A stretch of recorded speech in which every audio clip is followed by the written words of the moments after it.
Good morning, folks. One of the occasions where I had to wait overnight to watch yesterday's game again and to calm down from looking at the comments on social media.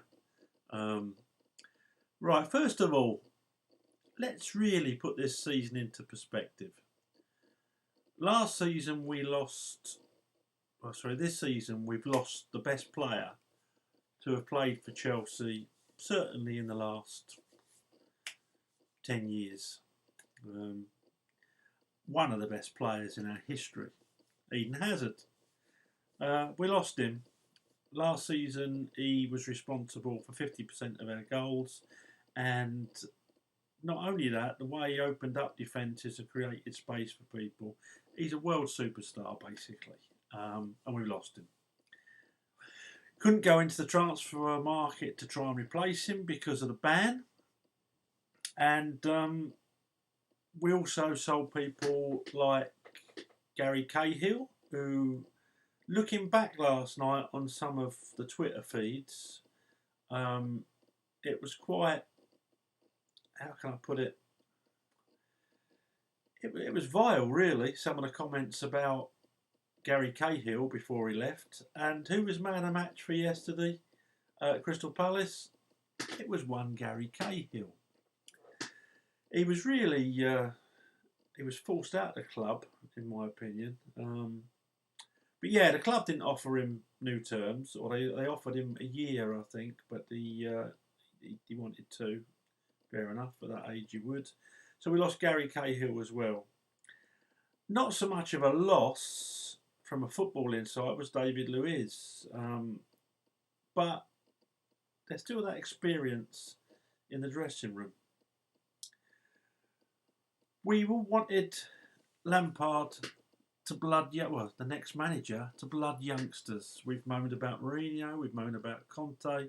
Perhaps now you can see why they don't do it, because it's probably unfair on the youngsters who are going to get hate messages online if they can't do it every game, and it's unfair on the manager. Why put pressure on yourself? But this year we really had to rely on the youngsters because of this transfer ban.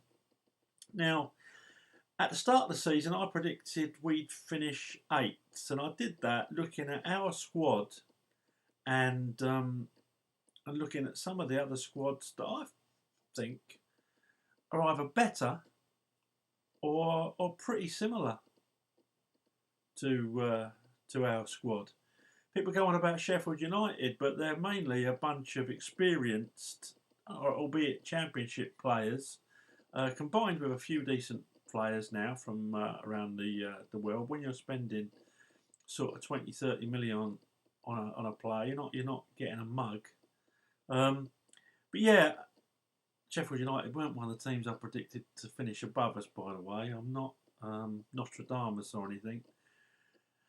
But yeah, Frank, an inexperienced manager who I knew would make mistakes, was coming in.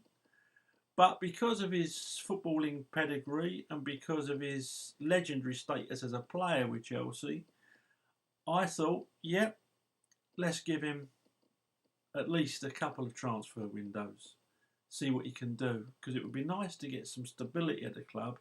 It'd be nice to have someone that obviously likes to bring youngsters through, and it'd be nice to play a sort of football which I think yesterday we tried to play.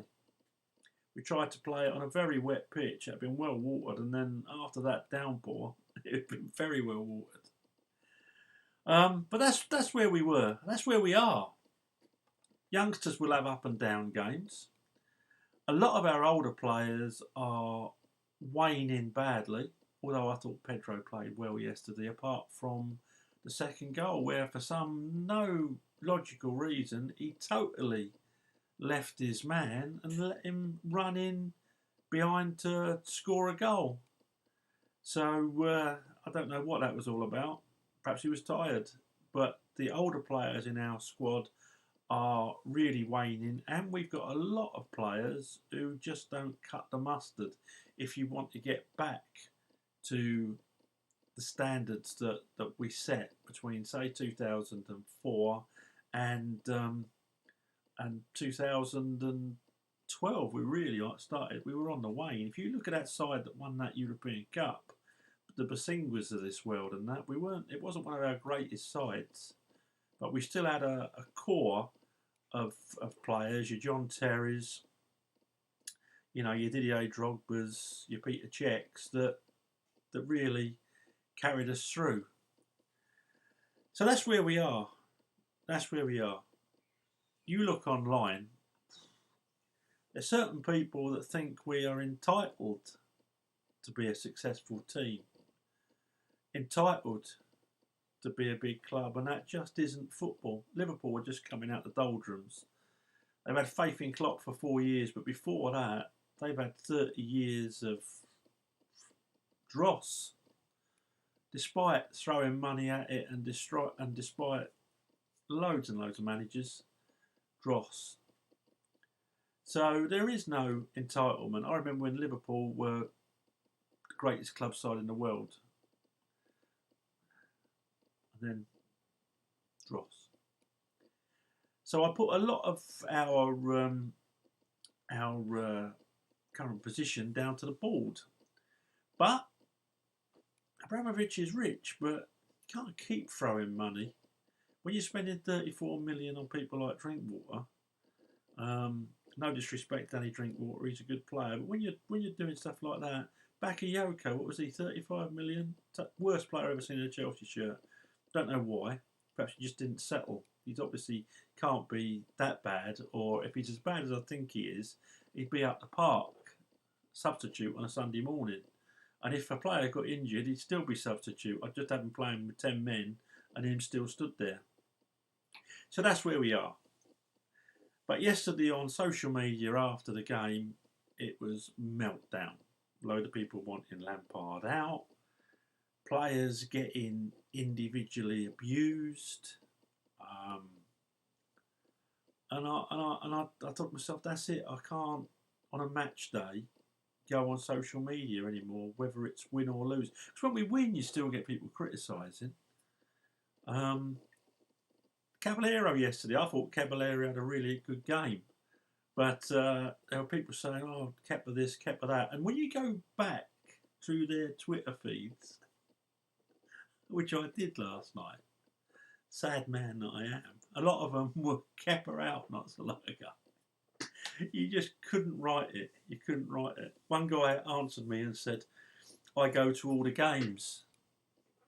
Because I was on about supporting. There's expectors and there's supporters. And I learnt last night you can be a fan, a fanatic probably sums it up, without being a supporter. The dictionary definitions of the two are different. Support is when you actually support a side. Anyone can be a fan, and I think we've got a lot of fans. Because this guy said, oh yeah, I go to all the games. Well, I'm sure he does. I've been to see a ballet. I went to see Swan Lake at the Royal Albert Hall. But I've got no idea about the technicalities of actually dancing Swan Lake. I thought, what a ridiculous thing to say. I go to the games. I've got a mate who's dyslexic. Really badly. I feel really sorry for him. And you can give him a book. And he'll flick through it. He'll look at that book. He won't have a clue what it says. I go to the games. I go to all the games. I've gone to all the games since 1980 or 70 or whatever. Don't matter. Now, there's a lot of knowledgeable people on Twitter. A lot of people far more knowledgeable than I am. They know more than I've forgotten about football. But there's also a majority of what I call football cabbages. And you can be a cabbage with a blue and white scarf on, like you can be a cabbage with a red scarf on or a green and white scarf. And we'll call them fans. Some of them probably never been been to Stamford Bridge. Some of them live abroad, which is understandable. You can't. Some of them live a long way away. Some of them disabled. you can watch a game. A lot of great managers and coaches have never played the game, so it's not an exact science. But these people don't seem to have any idea at all about players recovering from injury, um, basic tactics, the fact that a human being can tire, just taking into account the I know it's 1v1, but taking into account the conditions. You know, if you're playing a lower team and you're in a quagmire, it levels the all sorts of things at different games. You know, what tactics your opposition's playing. None of this seems to be taken in. Someone yesterday said on Twitter about Giroud. Giroud missed. Giroud, the ball come across. He should have scored, and on probably 7 times out of 10, Giroud would have scored, but he didn't. He missed it. And someone wrote, anyone that says that Giroud is better than Tammy Abraham is a moron. And I just saw the irony in that. The fact that Giroud held the ball up well, in my opinion, and have brought quite a bit more to the game. I mean, when Alonso scored, that flick from his foot onto the crossbar, brilliant. Got in front of his man, which Tammy hasn't been doing. Yeah, anyone who says Giroud is better than Tammy Abraham is a moron.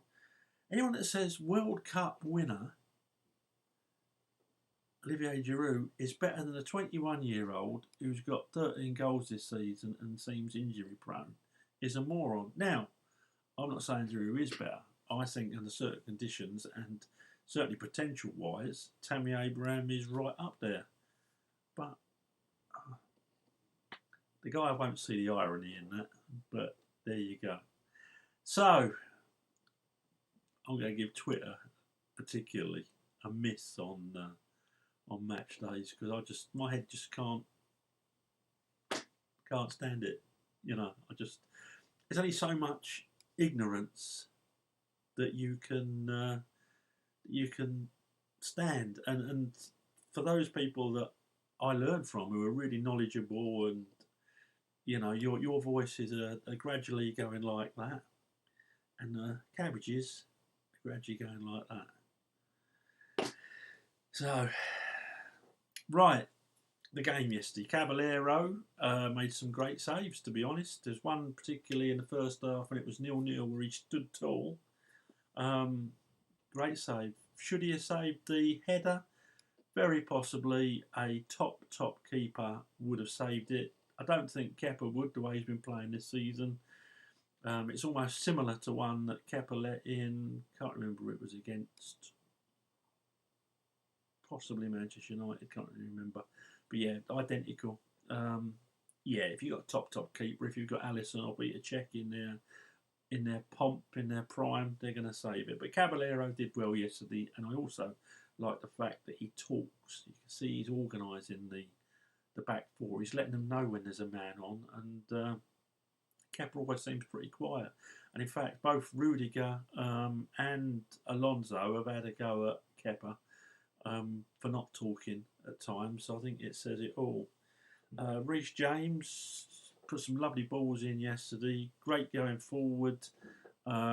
Gets caught out of position a fair bit, but he's a young man, as I keep saying, and he will gradually learn.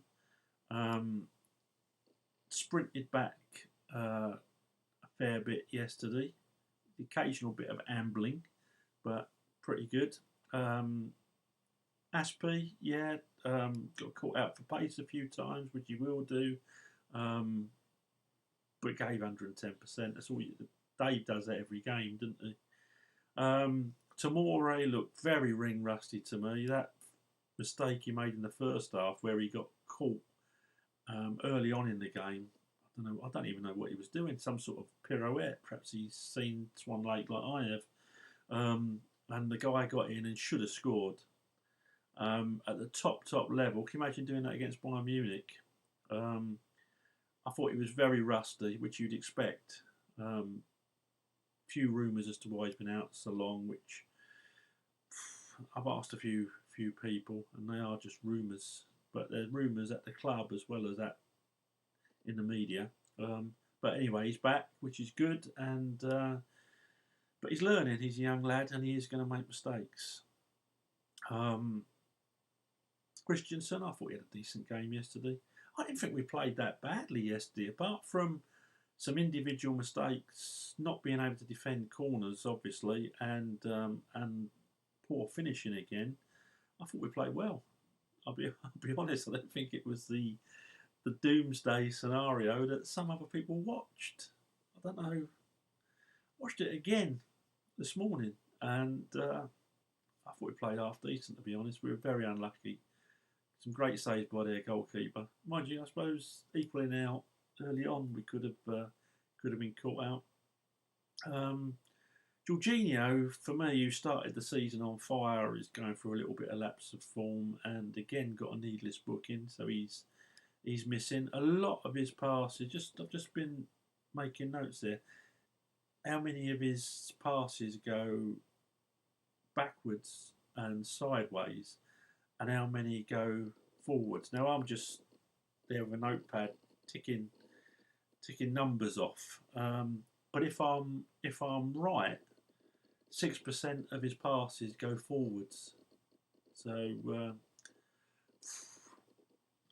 he's got to be a lot more positive. It's no Fabregas, is it?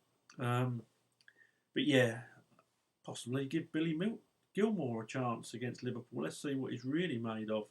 Don't slate him on social media if he don't set the world on fire. He's a very young lad, isn't he? But he's got an eye for a pass. Cabbage was okay yesterday. Didn't have one of his best games, but got caught in possession a couple of times. But if people aren't running for you, what are you supposed to do? So Cabbage, yeah, he was half decent. Giroud held the ball up well. Should have scored, but he was a handful for him. He was a handful for him. You lose pace, but you gain a lot. People were running off of him. I think Mason Mount benefits from him. I thought Mason Mount had a good game yesterday. Mason Mount should have scored. Got to work on his finishing, but he's a young lad.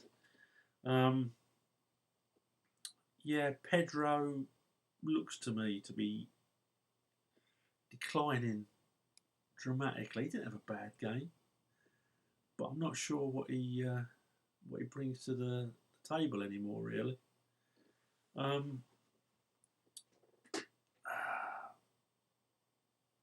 Trying to think, Alonso, a couple of great goals. Alonso is a very, very, very good wing back. Lousy, not Chelsea quality defender, but great going forward. I've